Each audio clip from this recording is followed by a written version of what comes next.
et bienvenue à cet événement, à ce live d'aujourd'hui, de ce matin. Nous avons le plaisir de vous accueillir aujourd'hui pour parler d'immigration. Encore une fois, je suis Eddy Balamboula, consultant réglementaire en immigration canadienne que vous connaissez probablement déjà maintenant. Si vous ne nous connaissez pas, mais écoutez, soyez le bienvenu.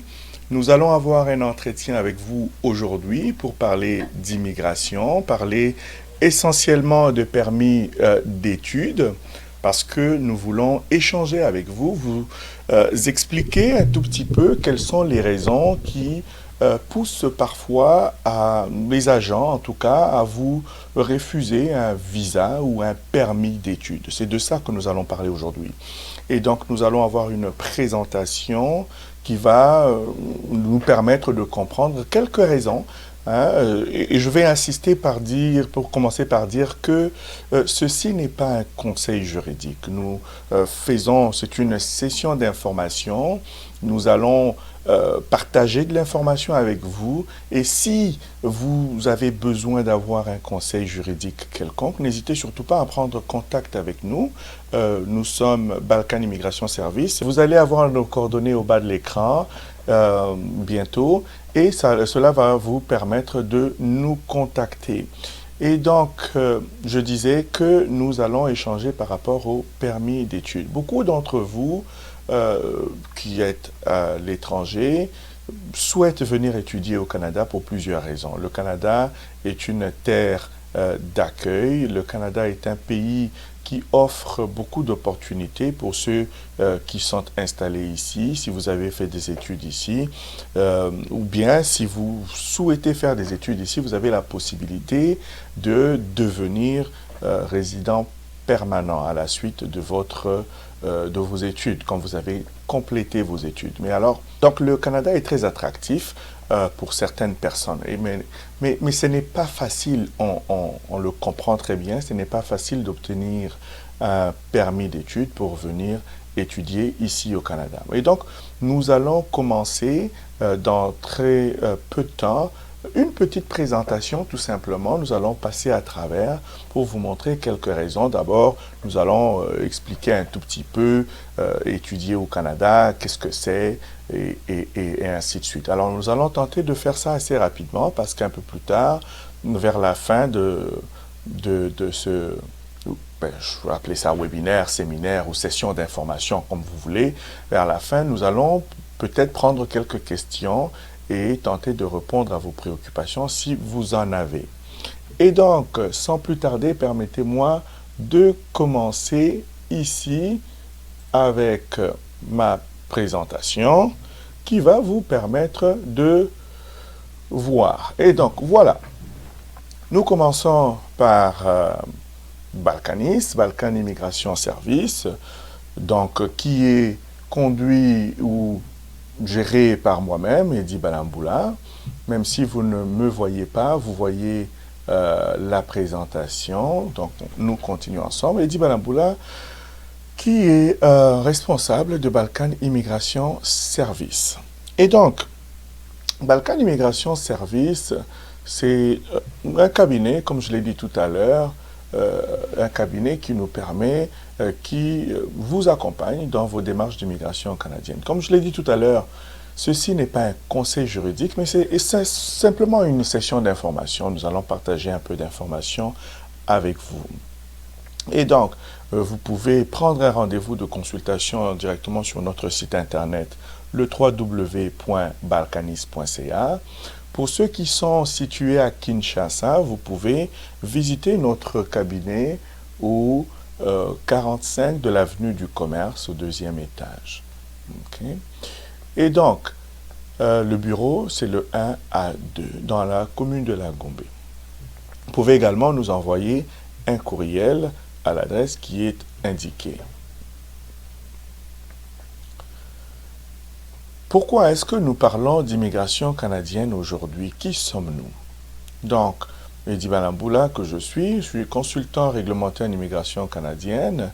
Je suis également membre du barreau de l'Ontario, parce que je suis parajuriste, et aussi notaire pour la province de l'Ontario.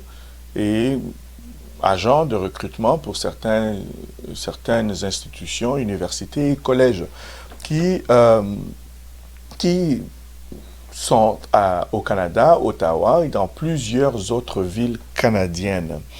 Et donc, nous sommes joignables à partir de ces coordonnées que vous voyez.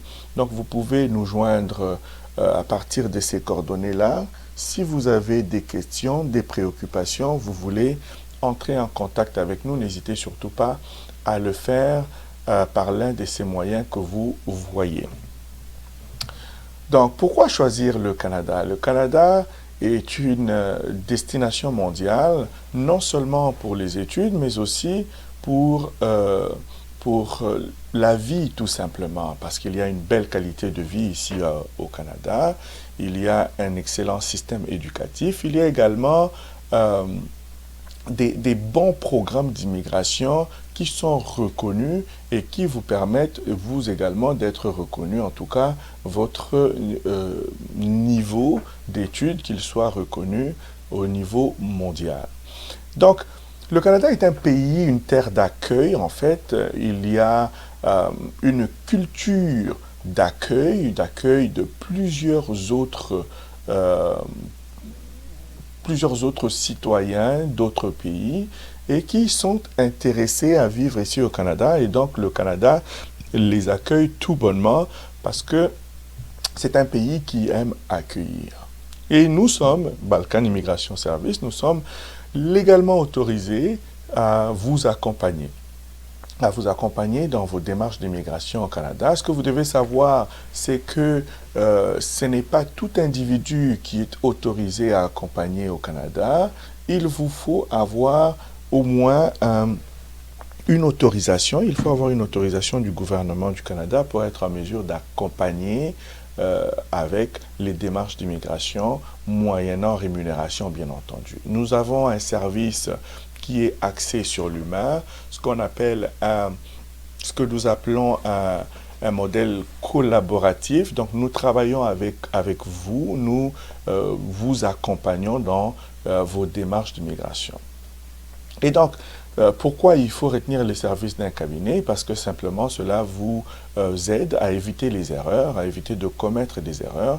Nous avons un service qui est personnalisé, qui tient compte de vos besoins spécifiques et nous vous permettons en tout cas d'éviter de perdre du temps et de l'argent également parce que lorsque vous retenez nos services, nous vous accompagnons. Okay? Donc, il faut faire attention parce que vous le savez, nous le savons également, le gouvernement du Canada le sait, plusieurs personnes arnaquent parce que le Canada est très, très attractif en ce moment et beaucoup de personnes souhaitent venir s'installer ici. Et donc, des individus mal intentionnés vont s'approcher de vous, vont vous miroiter des choses, ils vont vous promettre ciel et terre pour vous arnaquer tout simplement. Alors, il faut faire très attention, faites vos vérifications, assurez-vous que l'individu qui veut vous aider ou la personne en tout cas à qui vous allez confier votre besoin d'immigration est autorisé à le faire. Autrement, vous risqueriez de vous faire arnaquer. OK? Alors, aujourd'hui, nous ne parlons pas d'offre d'emploi, mais sachez tout simplement que on ne paye pas pour obtenir une offre d'emploi au Canada. Donc, il faudrait faire attention si quelqu'un tente de vous aider en vous disant que vous devez payer une somme d'argent pour obtenir une offre d'emploi. Okay? Donc, il faut tout simplement faire attention là-dessus et savoir que pour être autorisé à accompagner au Canada, ben, vous devez en avoir l'autorisation, vous devez tout simplement avoir reçu l'autorisation du gouvernement du Canada. Okay? Donc, nous continuons pour vous dire que étudier au Canada est très intéressant. Étudier au Canada est très bénéfique pour ceux qui le veulent Pourquoi? Parce qu'il y a plusieurs avantages. Donc, il faut vous assurer d'avoir pris une inscription ou une admission dans une institution qui est désignée. Il faut également vous assurer d'avoir les frais de scolarité et les frais de subsistance, d'avoir suffisamment de moyens pour ces frais-là, parce que vous devez être en mesure de payer. Vous devez être en mesure de payer les frais de scolarité, et donc il est important de savoir que cela est requis avant. Donc, le processus pour étudier au Canada commence justement par l'obtention d'un permis d'études et par la suite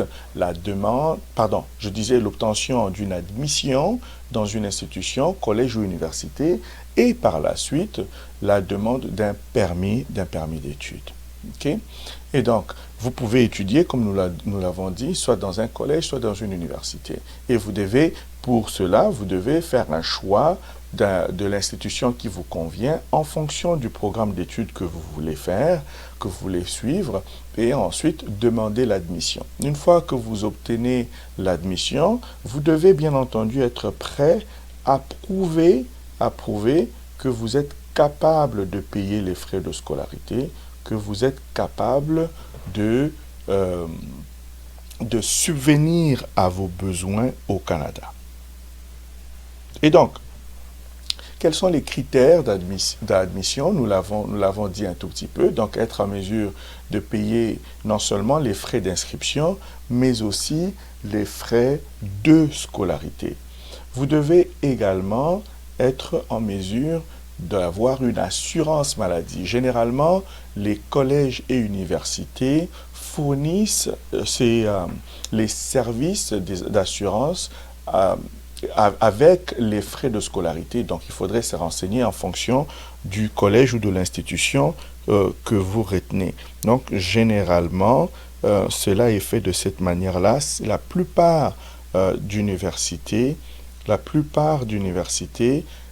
offrent ces services-là. Vous devez aussi être en mesure de prouver que vous avez suffisamment des frais de subsistance, pour vous permettre de vivre au Canada pendant la durée de vos études.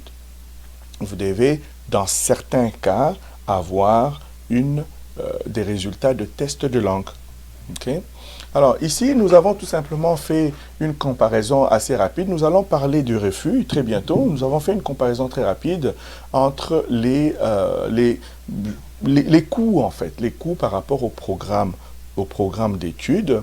Donc, vous allez voir ici, donc nous avons, pour un programme d'administration en affaires, nous avons sélectionné 3 différentes institutions. Vous voyez la cité collégiale, un baccalauréat en administration des affaires, vous voyez les coûts du programme. Et donc, en bas, vous allez voir que cela dépend de l'université. Là, nous avons sélectionné un seul programme, mais administration des affaires, mais les cheminements sont différents, les institutions sont différentes. Vous voyez au bas, la totalité des frais à payer pour l'année diffère d'une institution à une autre. Vous voyez 24 355, ensuite 22 381, et ensuite 14 768. Donc, il est important de faire des recherches ou en tout cas de retenir les services des professionnels qui puissent vous accompagner dans la recherche d'institutions qui puissent vous convenir.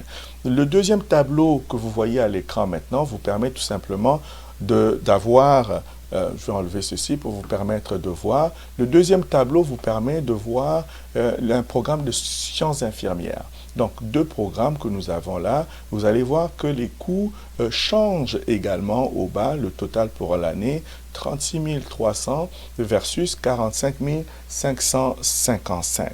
Donc, vous pouvez voir ici que les frais à payer sont quand même élevés et diffèrent d'un pays, pardon, de quoi je parle, diffèrent d'une institution à une autre.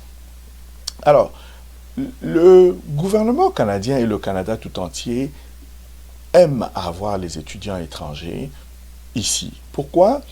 parce que la renommée des universités canadiennes attire les étudiants étrangers et les étudiants étrangers contribuent à l'économie canadienne à hauteur de jusqu'à 20 milliards de dollars dans l'économie canadienne. Ça, ce sont les chiffres des années 2019-2020. Jusqu'à 20 milliards de dollars proviennent des étudiants étrangers. Donc, la contribution des étudiants étrangers dans l'économie canadienne est très, très, très intéressante pour l'économie.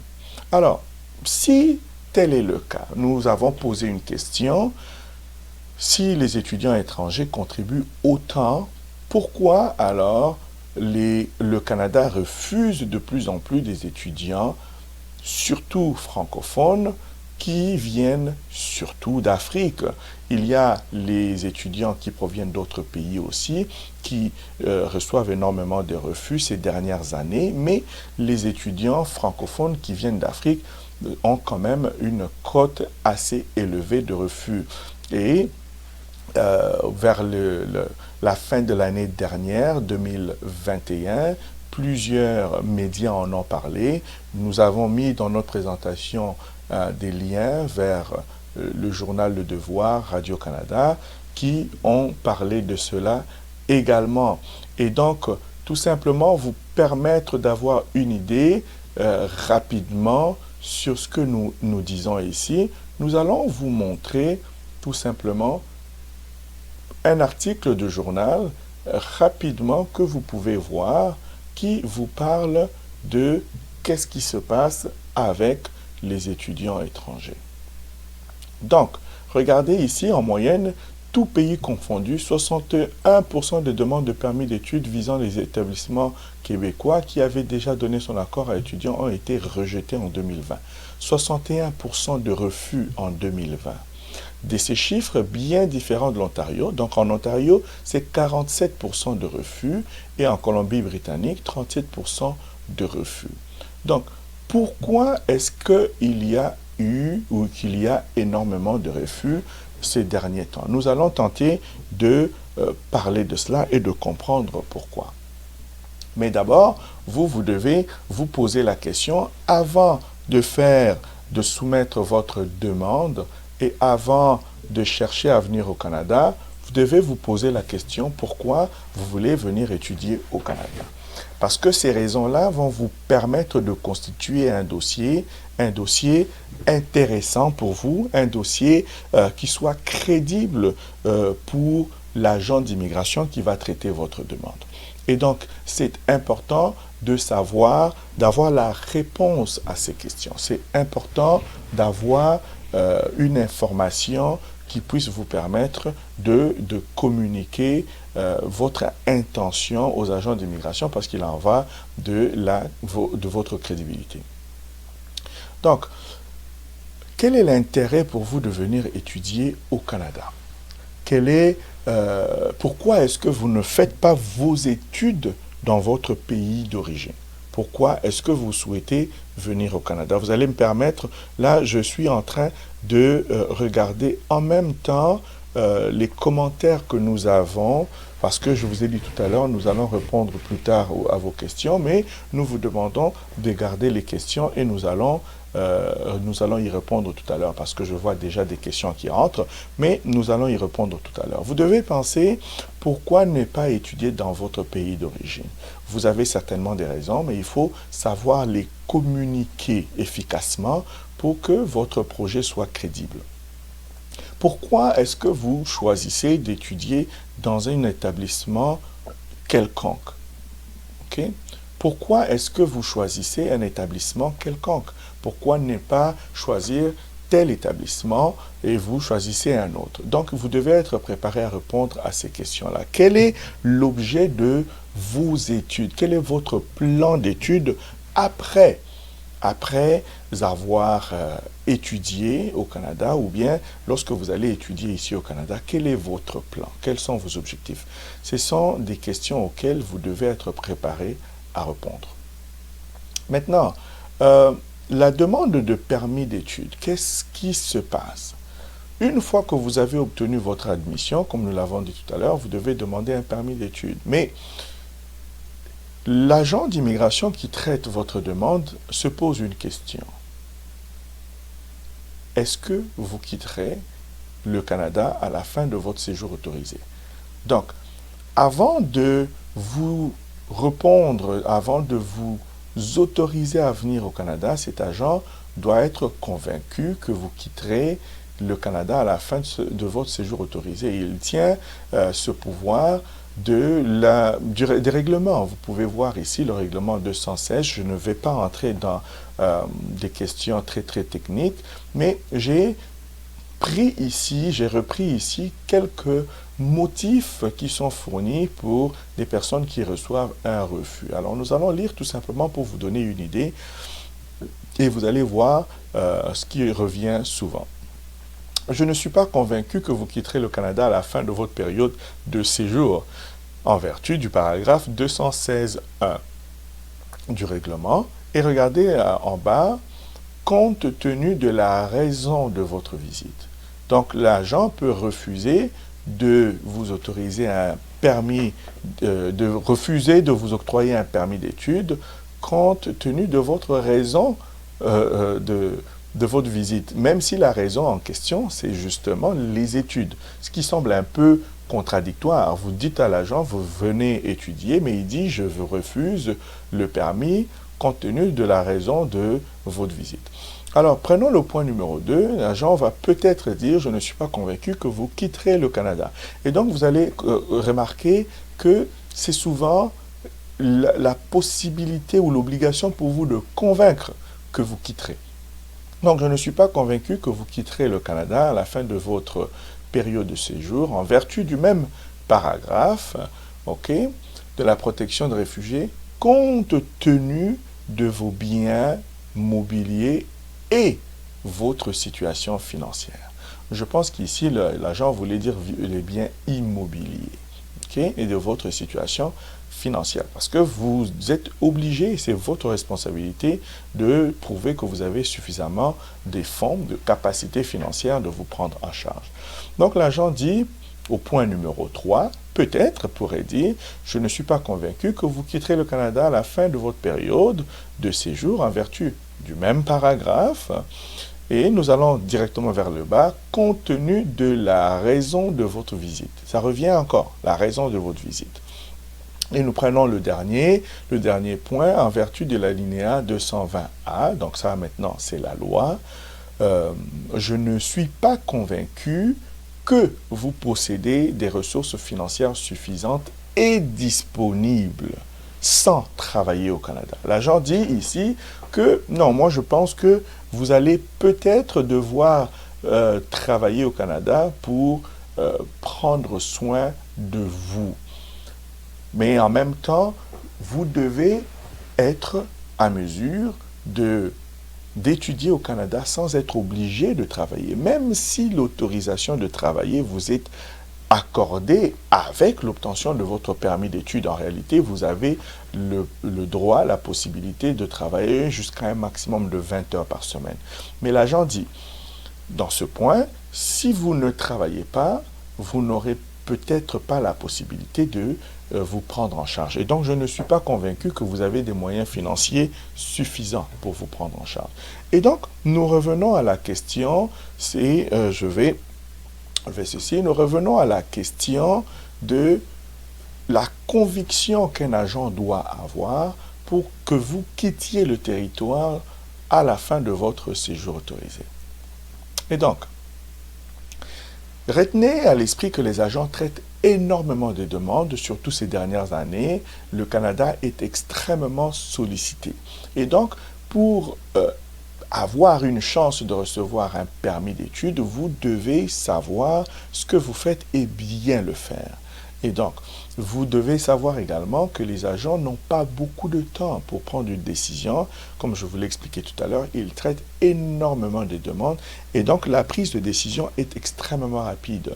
Et donc, vous devriez constituer votre dossier de manière à ce que une réponse favorable vous soit accordée le plus rapidement possible, que l'agent soit déjà convaincu dès les premiers instants qu'il pose ses yeux sur votre dossier. Et alors, comment on fait cela? Vous devez être sûr de communiquer votre besoin très rapidement et démontrer votre intention authentique d'étudier au Canada, de vouloir étudier au Canada, parce que beaucoup ont l'intention d'étudier au Canada, oui, mais ont aussi l'intention de rester au Canada, ce qui est permis dans la loi. Hein. Mais en même temps, c'est un tout petit peu contradictoire, parce que pour obtenir votre autorisation d'étudier ou de venir au Canada temporairement, l'agent doit être convaincu que vous quitterez le Canada.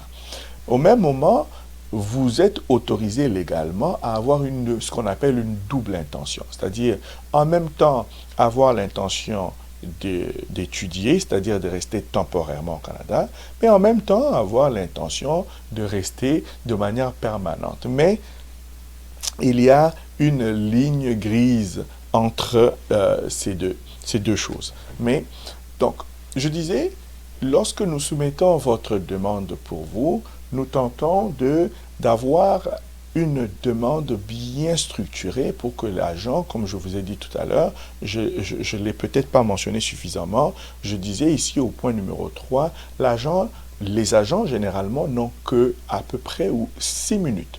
6 minutes pour traiter votre demande et prendre une décision.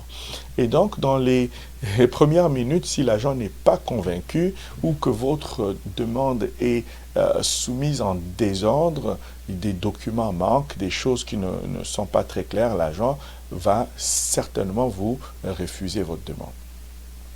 Et donc, vous devez être en mesure de prouver vos déclarations. Vous devez également aller droit au but. Quand je dis vous, c'est en réalité nous qui vous accompagnons.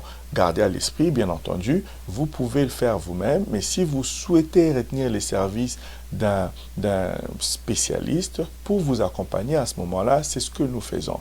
Donc, nous fournissons des informations de manière simple à comprendre et rapide à comprendre pour que l'agent d'immigration prenne une décision en votre faveur assez rapidement.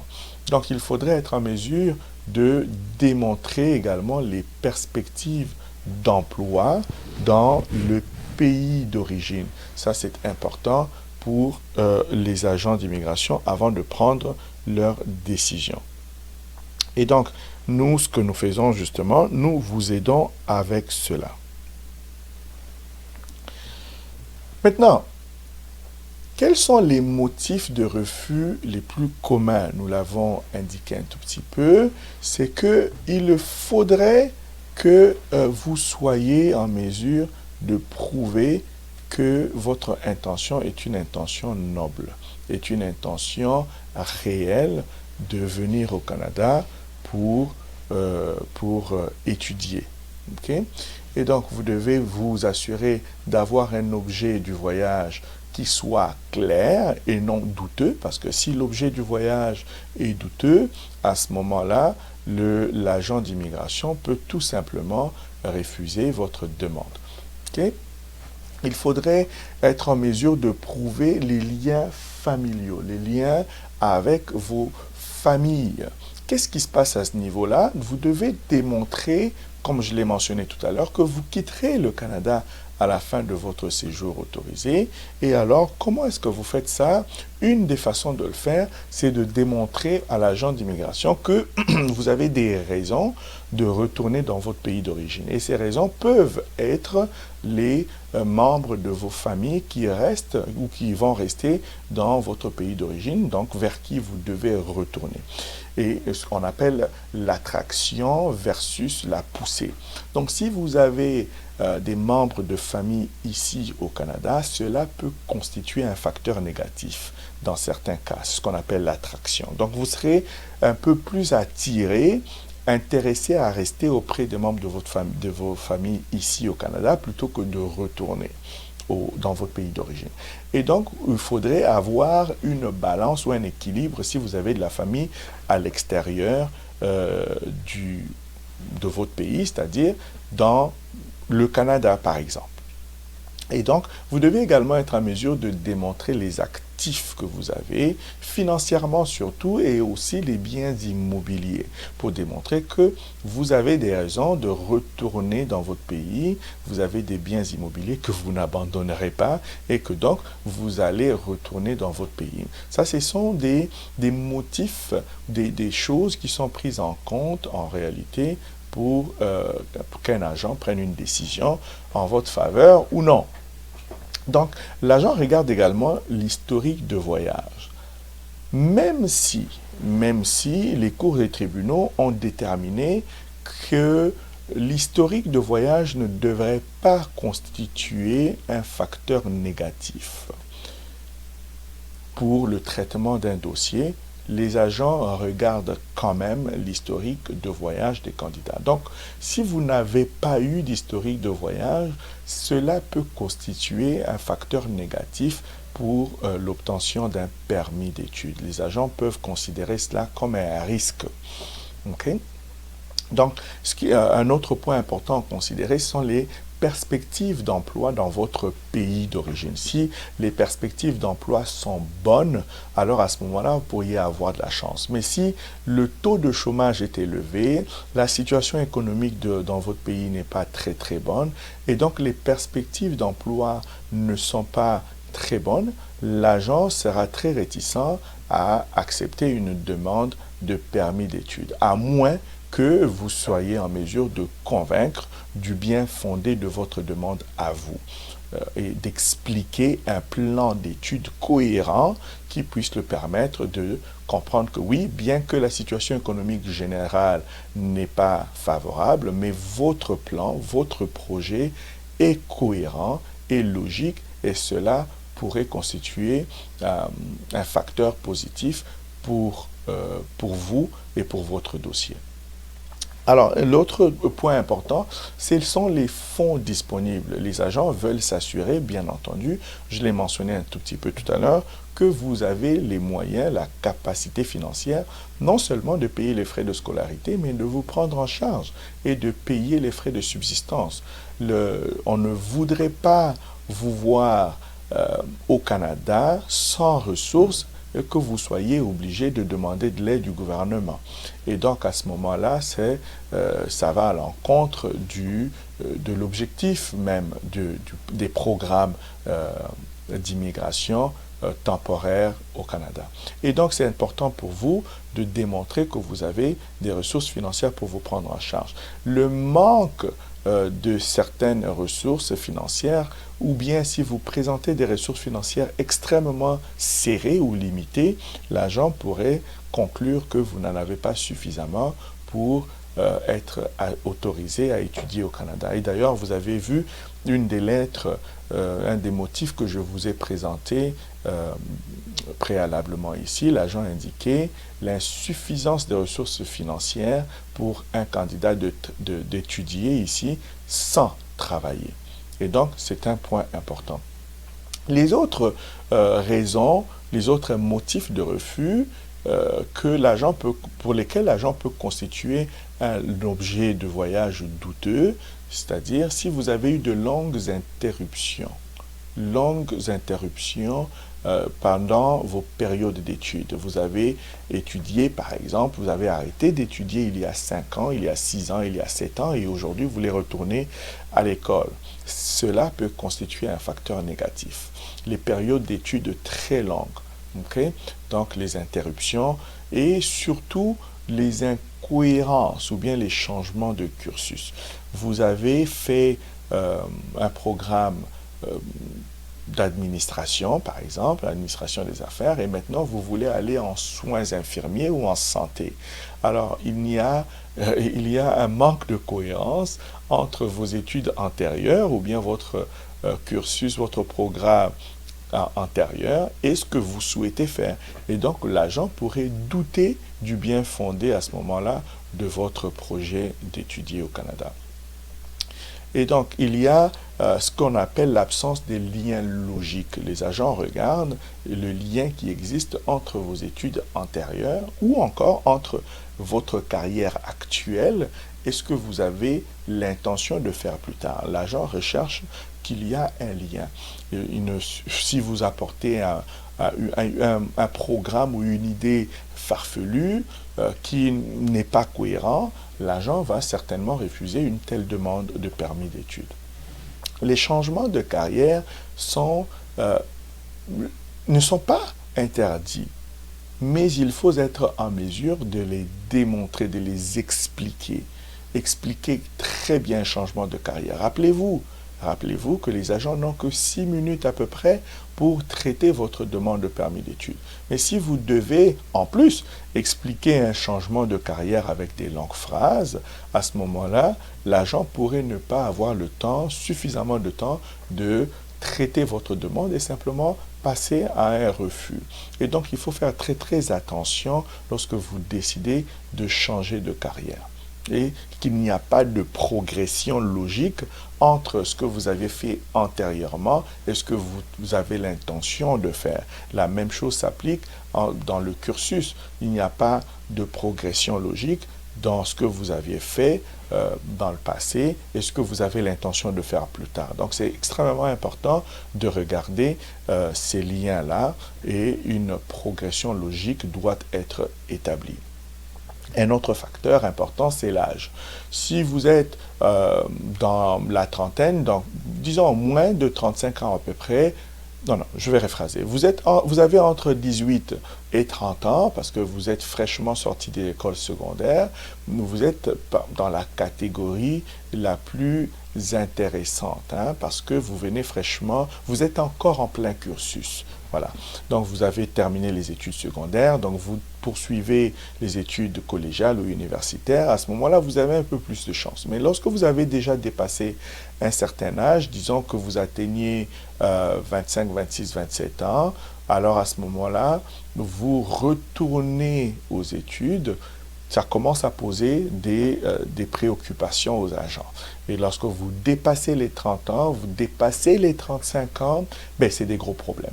Là, à ce moment-là, ce sont des changements de carrière pour la plupart. Vous êtes déjà entré dans le marché de l'emploi et vous décidez pour une raison ou une autre de changer de carrière ou encore de retourner à l'école, de retourner aux études pour préparer une promotion, prévoir une promotion. Ça, c'est tout à fait acceptable, d'autant plus que dans la mesure du possible, si vous êtes capable de l'expliquer. Je vous donne un exemple.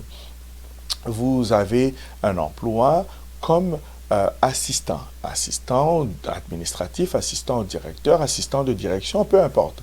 Et donc, le fait pour vous de retourner aux études dans le cadre de votre carrière vous aiderait à obtenir une promotion.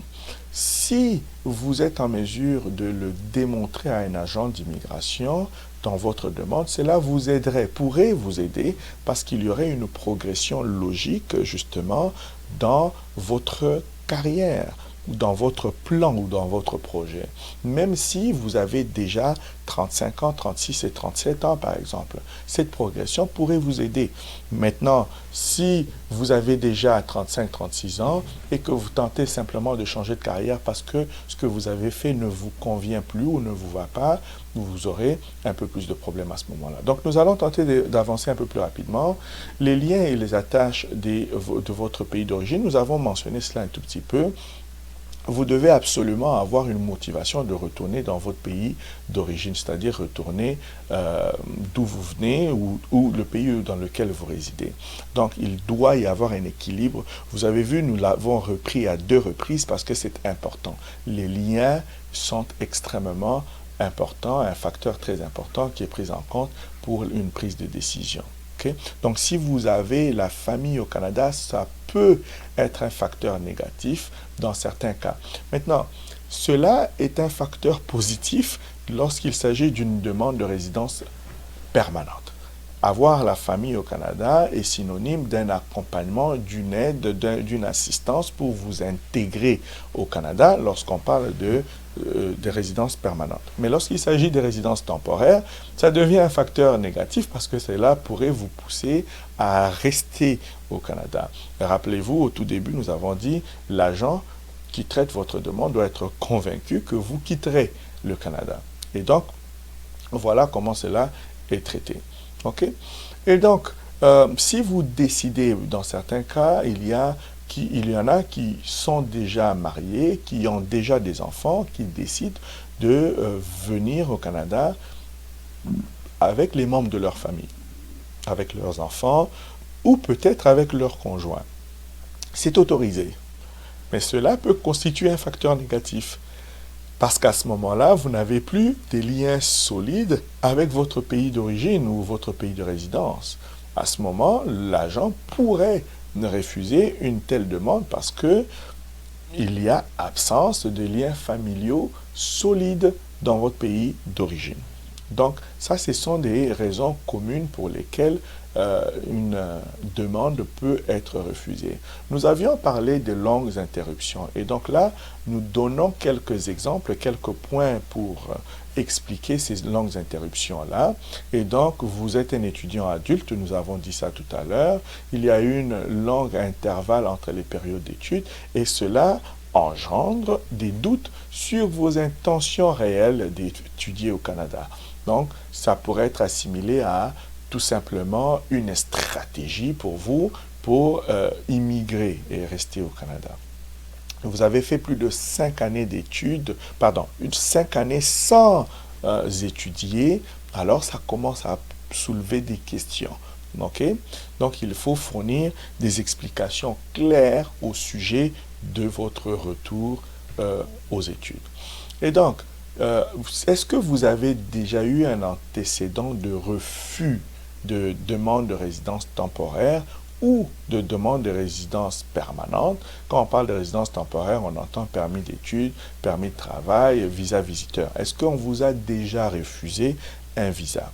Si tel est le cas, cela pourrait constituer un facteur négatif parce que gardez à l'esprit qu'il y a des questions auxquelles vous répondez, que nous répondons à votre place, si vous retenez nos services, des questions qui portent sur ce sujet-là, cet aspect-là. Avez-vous déjà été refusé?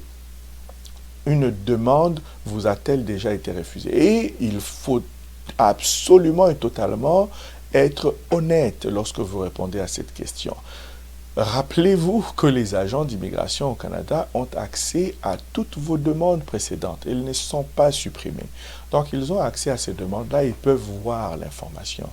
Mais l'on regarde également votre honnêteté lorsqu'on vous pose la question et donc vous devez y répondre en toute honnêteté si vous avez déjà obtenu un refus. Maintenant, attention, la question est posée non seulement pour le Canada, mais pour tout autre pays également. Même si vous avez tenté d'obtenir un permis d'études ou un visa dans un pays européen ou aux États-Unis, n'oubliez pas que vous devez totalement répondre honnêtement à cette question-là. Fournir des informations fausses ou erronées vous expose à des peines d'interdiction de territoire qui peuvent aller jusqu'à 5 ans. C'est quand même des peines très graves et il faudrait faire très attention là-dessus. Donc, rappelez-vous, les demandes précédentes sont accessibles. OK? Donc, avez-vous déjà fait ou soumis une demande de résidence permanente précédente? Alors, gardez à l'esprit que les agents d'immigration, je vous ai dit tout à l'heure, la double intention est autorisée, mais l'intention de demeurer au Canada ou de résider au Canada de manière permanente l'emporte sur l'intention temporaire. Qu'est-ce que ça veut dire? Si vous avez déjà eu l'intention de rester au Canada de manière permanente, ça veut dire que votre intention temporaire passe après. Donc, votre intention ultime, en réalité, c'est de résider au Canada de manière permanente. Et donc, si vous avez déjà soumis une demande de résidence permanente dans le passé ou que vous avez actuellement un profil dans un des systèmes ou des programmes d'immigration permanente, qu'il s'agisse d'entrée express, d'ARIMA ou d'autres programmes de province, alors à ce moment-là, votre demande de résidence temporaire pourrait être refusée parce que l'agent pourrait se dire, ce monsieur ou cette dame, ce candidat, ou cette candidate a déjà des intentions de demeurer au Canada de manière permanente et donc les intentions temporaires ne sont pas authentiques. Donc cela pourrait constituer une raison de refus. Mais il est possible, même si vous avez demandé la résidence permanente dans le passé, il est possible d'être autorisé de venir de manière temporaire. Ce n'est pas interdit, mais il suffit de l'expliquer clairement. Il suffit de l'expliquer pour que l'agent comprenne quelles étaient les motivations et qu'est-ce qui s'est passé par la suite. Pourquoi est-ce que vous n'avez pas conclu ces intentions-là? Qu'est-ce qui s'est passé? OK? Et donc, je disais que cela est important. Les moyens financiers suffisants, nous avons largement déjà abordé la question, mais c'est une question très importante qui revient souvent. Donc, vous devez avoir les moyens financiers de, je vais enlever ceci pour vous permettre de voir, les moyens financiers de payer les frais de scolarité et tout simplement de démontrer votre capacité financière. Okay? Par exemple, si vous avez des dépôts, des gros dépôts de montants d'argent qui ont été déposés sur votre compte en banque, vous devez être en mesure de les expliquer, ces gros dépôts, d'expliquer ces montants pour que l'agent comprenne la provenance de ces montants et de ces fonds-là. Si vous avez, par exemple, reçu sur votre compte personnel des fonds, des sommes d'argent qui proviennent des parents, par exemple, vous devez être en mesure de fournir des actes de dons qui soient notariés pour que l'on comprenne que c'est un don et que cela n'est pas un prêt que vous allez devoir rembourser plus tard. Ce n'est pas une dette que vous avez contractée. Okay? Est-ce que vous avez des biens immobiliers ou des biens en votre nom qui puissent vous permettre de retourner dans votre pays? Et cela est extrêmement important, comme nous l'avons déjà mentionné un peu plus tôt. Les fausses déclarations sont à éviter complètement. Les fausses déclarations, nous avons mentionné un tout petit peu, peuvent vous causer des grands ennuis, plus sérieux que ce que vous pouvez imaginer. Et les fausses déclarations peuvent provenir tout simplement des doutes sur l'authenticité de vos documents, c'est-à-dire que vous êtes responsable de toute fausse déclaration, même si c'est vous ou c'est une personne qui vous aide dans le traitement de votre demande qui les fait, c'est-à-dire la personne qui vous aide à mal remplir ou encore à fournir des informations erronées. Vous êtes responsable. Ces informations peuvent porter sur les antécédents de voyage, votre casier judiciaire, les antécédents médicaux, sur toute information que vous fournissez. En réalité, à ce moment-là, vous courez le risque d'avoir jusqu'à 5 années d'interdiction de territoire si jamais vous êtes trouvé coupable. Okay? Et donc, si vos notes, la moyenne de notes que vous avez n'est pas très bonne, cela pourrait être un facteur négatif dans la prise de décision d'une demande de permis d'études. Disons par exemple que votre moyenne se situe entre 50, 60, 55% par là. Donc, ce n'est pas une moyenne très intéressante. Et cela pourrait être une raison de refus. Vous n'êtes pas en mesure de bien parler ou bien communiquer en français, c'est-à-dire vos compétences linguistiques. Si les compétences linguistiques ne sont pas bonnes, vous pouvez être refusé. Et cela peut être visible même dans la rédaction, parce que c'est vrai qu'il n'existe plus vraiment autant d'interviews, d'entretiens avant l'octroi des visas, mais cela peut être visible dans la qualité de vos documents, la qualité de vos écrits. Donc, cela peut constituer un facteur négatif. Okay? Et donc, il ne faut en aucun cas fournir des faux documents parce que cela cela vous portera préjudice définitivement. Donc, qu'il s'agisse des documents relatifs aux fonds, surtout cela, l'insuffisance des fonds. Démontrer que vous avez des fonds. Ce que certains font, c'est qu'ils vont demander à des amis, des connaissances, de déposer des fonds dans leur compte en banque. Ensuite, ils vont tirer un relevé pour s'en servir et d'aller prouver les fonds qu'ils ont fait déposer sur leur compte. Gardez à l'esprit que cela est extrêmement dangereux parce que les agents d'immigration ont l'autorité, la possibilité de faire des vérifications. Et donc cela est extrêmement dangereux pour vous parce que cela peut constituer une fausse déclaration et donc vous pouvez encourir des peines justement jusqu'à 5 ans d'interdiction de territoire. Lorsque vous tentez d'étudier au Canada, vous devez avoir un plan d'études qui soit cohérent. Le plan d'études doit être cohérent, qui puisse vous permettre de démontrer que vous avez une intention authentique. Il faut également démontrer, nous l'avons déjà mentionné, qu'il existe des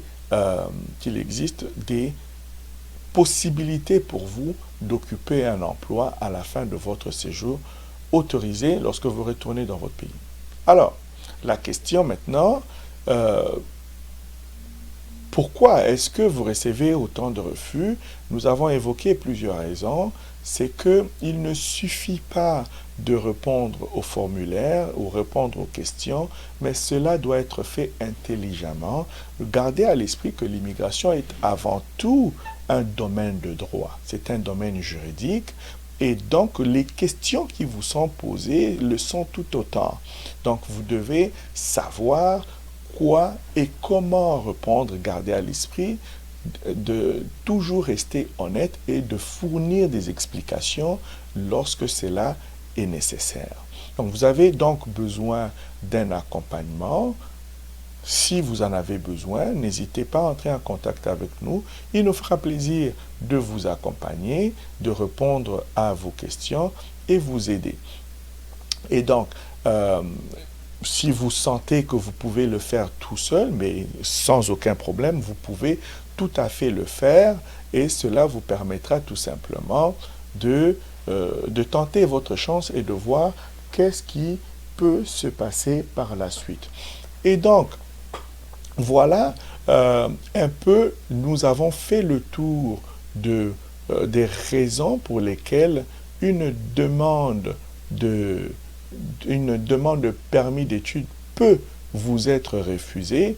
Et donc, voilà, si vous avez des préoccupations, si vous avez des questions, il nous fera plaisir d'y répondre. Alors, pendant que je regarde les questions ici, je vais garder à l'écran rapidement nos contacts que vous pouvez avoir, dont vous pouvez avoir besoin. Et donc, je regarde rapidement ici. Junior Diasuka demande pourquoi la demande de permis d'études tard. Je ne suis pas très sûr de comprendre cette question, Junior. Peut-être voudrais-tu la réphraser pour que je comprenne. Pourquoi la demande de permis d'études tard? Pourquoi ne pas demander un permis d'études? Alors, je ne suis pas très sûr d'avoir compris cette question, Junior. Merci à vous de nous avoir suivis.